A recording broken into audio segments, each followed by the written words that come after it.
এবার আমি যাই। যাই বলতে নেই বন্ধু, বলো আসি।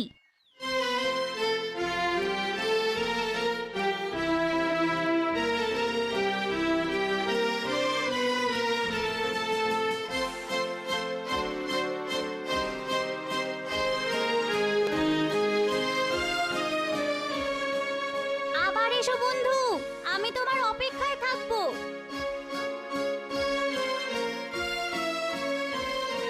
রূপাই ভাল্লুককে আবার আসতে বলেছিল, কিন্তু ভাল্লুক তো তার কোনো উত্তরই দেয়নি, শুধু মাথা নিচু করে চলে গিয়েছিল। তারপর থেকে রোজ রাতে রূপাই অপেক্ষা করত কখন দরজায় টোকা পড়বে।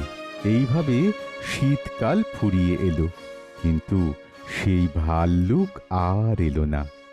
রূপাই রোজ ভাবত আজ বুঝি আসবে সে, কিন্তু না, ভাল্লুক আর কোনো দিন এলো না। কাঁদে না মা, কাঁদে না, লক্ষ্মী মা আমার কাঁদে না বাবা, কাঁদে না মা। ভাল্লুকটা খুব বদমাস, আর এলোই না। যাওয়ার আগে বলেও গেল না আর কোনোদিন আসবে না সে। কে বলেছে আর কোনোদিন আসবে না সে? আচ্ছা বেশ বেশ, তুই যখন ভাল্লুককে এতটাই চোখে হারাচ্ছিস, তখন তুই জানা গিয়ে খুঁজে নিয়ে আয় তাকে। সত্যি সত্যি যাব আমি। যা মা, গিয়ে তাকে খুঁজে নিয়ে আয়।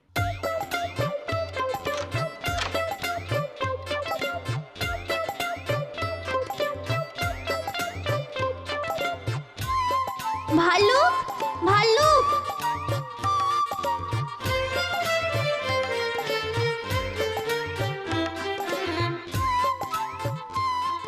বন্ধু তুমি কোথায়?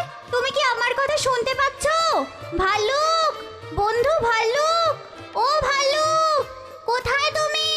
তুমি কি আমার ডাক শুনতে পাচ্ছো? শুনতে পেলে সাড়া দাও।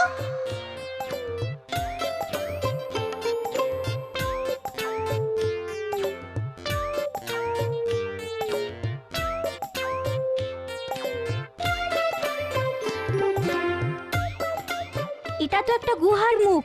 আমার বন্ধু এর ভিতরে নেই তো?